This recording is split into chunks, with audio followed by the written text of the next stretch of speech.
Hey guys, welcome back to another video. In this video, I'm going to be showing you how to cold and dark the 737. Now, this applies for the 900. No, this applies for the 800. And basically any 737. I'm pretty sure it also applies to the 500, but there might be a few different things. But what I know is that this procedure does apply for the 800 and the Max 9. I'm using the 900 right now, but first thing you want to do, as you would do in any other plane, you want to turn on the battery. Then you want to turn on your ground power over here. Usually it's always available. You want to align your IRSs, your screens. Basically, you want to put them on nav, both of them. And over here, it'll give you a timer. So right now, 45 seconds before they align. So yeah.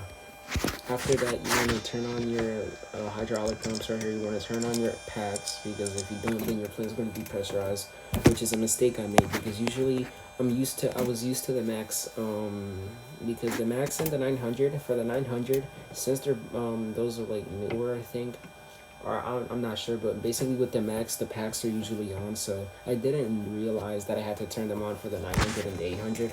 So what happened was I basically depressurized, but I managed to fix it without having to descend. So yeah, you want to turn on your yaw damper. You want to turn on your fuel pumps. Your navigation lights. Oh wait, no, they're already on. I'm pretty sure. Yeah, they're already on. Why are my beacon lights on? Turn these on, so they're not even ready to go. Make sure you have this on auto, which it's usually always on auto. But yeah, you want to turn on, oh, I already did that. You want to turn on your APU right here, so start, and you can look at this little meter right here, which is the temperature for the APU. You can also just go outside of the plane to around to the back, and you can listen for the APU to start up.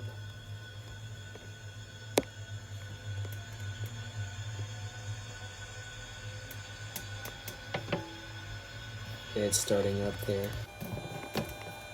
Also, after your screens are aligned, for the longest time I didn't know this. For the longest time, I was wondering why the nav screens weren't, like, it said map, so like I wouldn't be able to see my route. For the longest time, I didn't know why. Well, that's because you have to put your IRS position. I'm used to Airbus, because on Airbus, you don't have to do that. It automatically shows your route. But you have to put your IRS position. So what you want to do is you want to go to, actually, hold on. I'm still not, like a professional with the FMS. I usually never use the FMS. But you want to go to FMC, you want to go to position, in it right here. And then you want to put your IRS position, wrong button. Which, your IRS position is right there, so you don't have to do anything crazy to get your IRS position. So your IRS position, right here. I'm also doing this on iPad because on iPad everything's bigger, so it's easier to click. Then E right here, 004, 44.08, and then you put that over here. And now, as you can see, our nav screens are coordinated. Now, what I do not know how to do is how to make a flight plan through here. That's something I probably won't know how to do for a long time, but yeah. Another thing you want to do, in order to get your performance stuff, you want to just click on it and you'll get it, and you'll put it here. Over here. I didn't even know you could, okay, not for here, but I didn't even know you could just do it like that. Okay, not just reset to 0 for some reason, but yeah, you can just do that. I think that's only for Boeing. I don't think you can do that for Airbus. But yeah, I just need to take that off. Oh my god, stop taking it off. Okay, whatever. So we're just gonna go ahead and stop messing around with here. Like I said, I am not a professional with the FMS. I'm still extremely new to this. Our APU should be gone now, so what we're gonna do next is turn on our APU bleeds, which is up here. Turn them on. It'll say dual bleed if you have, because your engine bleeds are on, so turn those off. I mean, I'm not sure if having a dual bleed is a bad thing, but you want to turn Also, do not turn on your engine and wing anti-ices because it says cowel valve open, and that contributes to pressurization. So your plane will be pressurized if you have these open. I would just turn those off. On Airbus, it's not a problem though, but this isn't an Airbus video. After your APU is on, and you're ready to go, turn on your seatbelt. You can keep them, or you can have it on auto. Let me just actually have it on auto. After your APU is on and you're ready to go, first of all, turn on your beacon lights.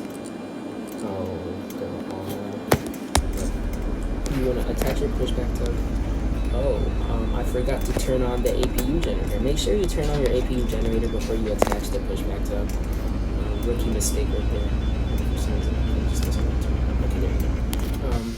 But yeah, make sure you do have your APU generator before you start pushing back, because then your ground power is going to go off and your plane's still going to lose power. So yeah. Now, one thing I do want Aerofly to do is basically make the push. We need different pushback tugs, because this pushback tug is really like, it doesn't turn as much as the ones that just attach to the wheel. Like, we need different pushback tugs, and ones that can turn better, and ones that can go forward. We should have a forward control by just like, I don't know, holding brake and it'll go forward. But yeah, after we're pushed back, next thing you want to do is you want to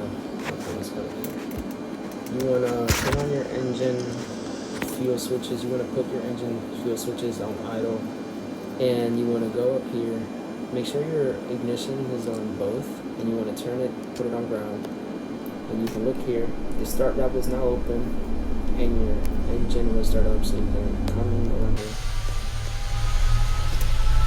and then you can see your engine is starting up.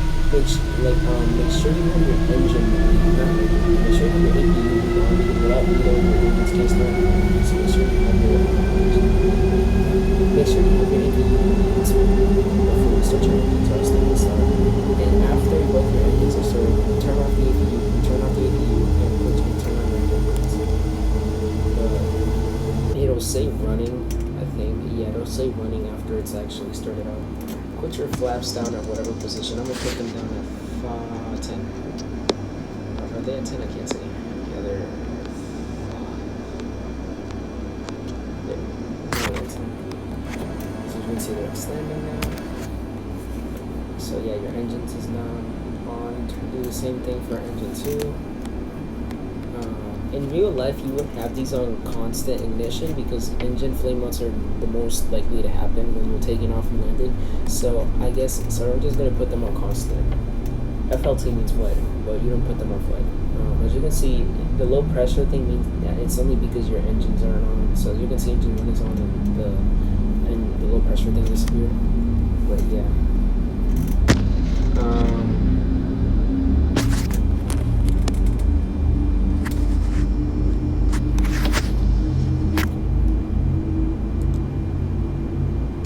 So one thing I'm noticing, take off. Okay, so flaps, you want to do the same thing that you did for the weight. Right here, you can just put them right there. So that is our V speeds right there. That was pretty easy. So yeah, those are our V speeds. Flaps 5, so let's put them to 5 real quick. So now they're at 5. Our VR is at 140. So now that both of our engines are started up, like I said, first of all, we want to turn on the generator buses, because now that our engines are on, we can turn that on. We want to turn off our APU and turn on your APU fleet and turn on your engine lights. Now you want to turn on your taxi lights depending the time of day. Since it's sunset, you want to have your taxi lights on. Let's get going. We're not going to taxi to I don't know what runway that is. It looks like, I don't know what that says. Okay, but let's just taxi to wherever we have our flight. Since I don't have a Bluetooth, this is just like a tutorial video. I don't really have that's not really, we're just going to tell you our story. But yeah. This is the thing I like about Aerofly the most. I don't really want to landing lights on. Those are the way you turn off lights on. The only times you want to have your turn off lights on is when you want to land. Now you want to hold short here because you want to configure your autopilot. Like I said, I don't really have a route, but let's just climb to 10 until like 15,000. I don't really have a route, so I'm gonna make one real quick. You can go here. They actually reworked this in the most recent update, so now it's like that. But if you want to make a more detailed route, then yeah. So origin, Echo Hotel Alpha Mike, which is Amsterdam. Had to route. Which runway is? No, it's like 27 right here. No, 27 is the opposite side. So what runway is this? It has to be 9. Okay, there you go. You can add a SID. So we're just gonna add one to go south.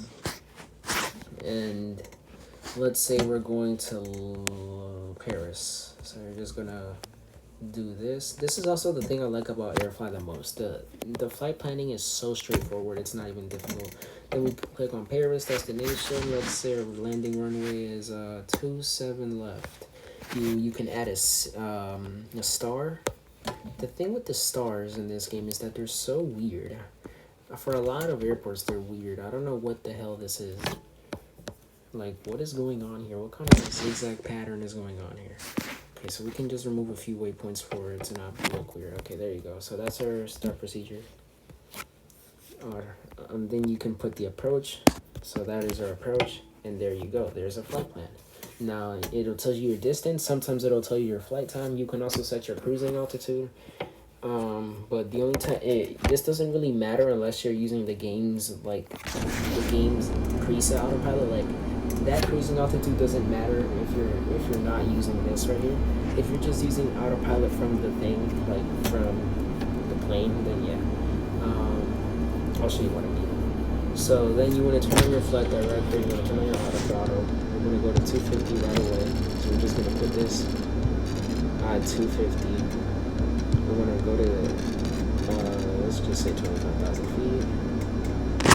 We want to turn on LNAV. I will turn on VNAV because I want to actually get this vertical speed. After that, we're pretty much ready.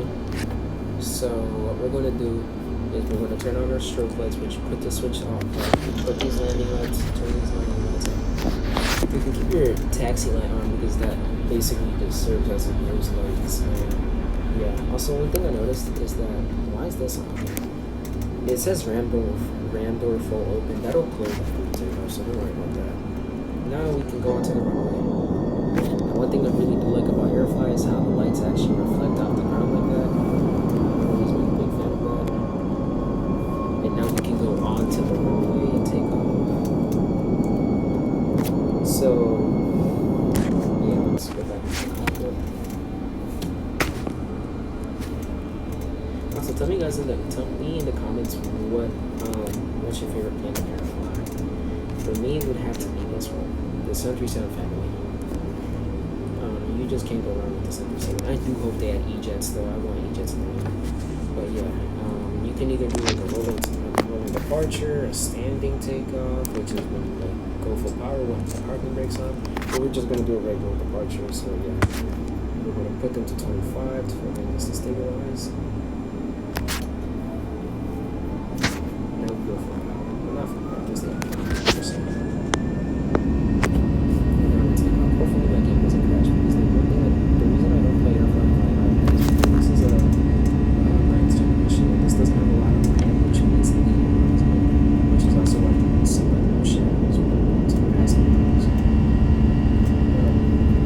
Yeah, just because this is like the lowest graphics.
want to put your flaps up so you can keep it speedy as well. Obviously, flaps cause drag, so you want to get it speedy as well.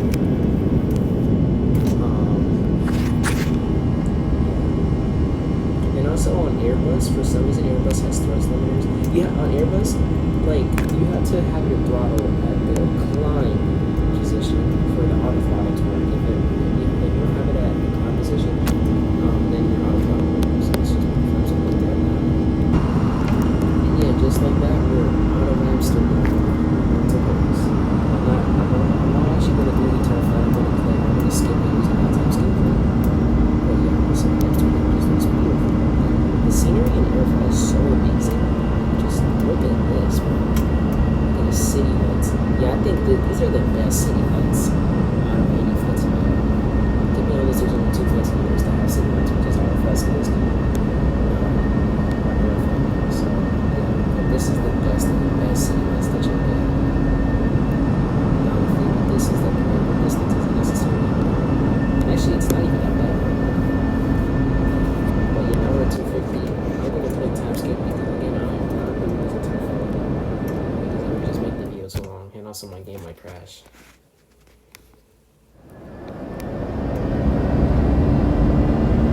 Also, what I meant by setting what I meant by this does not mattering, this doesn't matter because the only times it does is if you're using this. This is like the game's autopilot. If you're using the plane's autopilot, then it doesn't matter. Like that cruise altitude does not matter because as you can see, if I'm using this, I can't mess around with any of that. I can't do any of this. I can't mess around with the speed. It'll just go back to the descent. Now if I turn it off, then I can actually use the autopilot that I wanted to. That's actually why I'm going to use that also because during descent, it'll make your plane descend to 1,000 feet. When you're like 50 miles out of the airport, and you're never descend. Bro, when you're at 1,000 feet, that's like when you're like 3 to 2 nautical miles. Not even that close. Also, make sure that when you pass the 1,000 feet, your lights are off. Since I skipped it,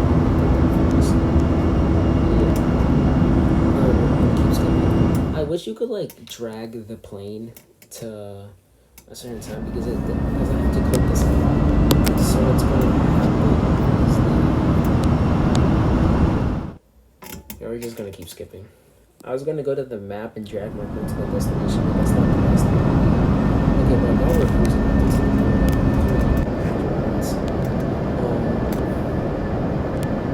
at 23,000 feet. Now, like I said, make sure if you do not have your packs on, this little needle right here will go over 10,000 feet. It's supposed to be at 8,000 feet at all times. The highest that will go on a regular flight is 8,000 feet. If it goes over that, then there's something off. Make sure you have these on auto.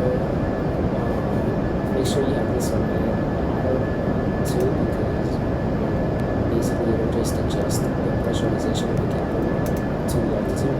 So right now, the needle is on 5,000 feet. So the passengers are basically breathing air from 5,000 feet. And if you guys know, you don't have to know a lot about aviation to know that the higher you go, the thinner air gets. So what would happen is, if I put this on open, this one, as you can see, the needle immediately starts moving. And the PSI will start moving down.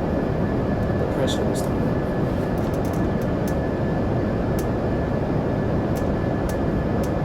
And I want to show you what happens if it goes over 13,000 feet. Actually, no, if it goes over 10,000 feet, you'll see an alert pop up saying cabin altitude. Now, this is actually what caused the crash of Helios Flight 42. When engineer left this exact same knob on manual, so what ended up happening was the plane depressurized and everyone in the plane got hypoxia, so the plane eventually ran out of fuel and crashed. And as you can see there is a cabin altitude. Now what you would normally do is descend. Let's put this back to auto. I think the way I fixed it when I got it, because I had this off, I had the packs off, I put it on high. Now that actually fixed it for me. I'm not sure if it's going to work now. but that's what did the trick. Now, usually after it crosses like 13,000 to 14,000 feet, the oxygen has to drop on the plane. But yeah, now putting the packs on high isn't necessarily good anything. So I would normally descend somewhere. Actually, okay, I don't even think using the replay feature is going to do anything because, yeah. But your plane is essentially pressurized now. I'm pretty sure if I just click time skip, it will fix itself. Nope, absolutely not. Yeah, I'm actually not going to do it because there's not much to do when you land, so I'll just leave it on first. So that's how you hold the dark assembly center when it does like departure. Everything after departure was kind of pointless, so it's just showing you extra things. But yeah, if you guys made it to the end, you guys are watching from this right left, also stay to watch the end. Thank you a lot for watching this video. Tell me if this video was found this helpful, and we'll make it your best friend today.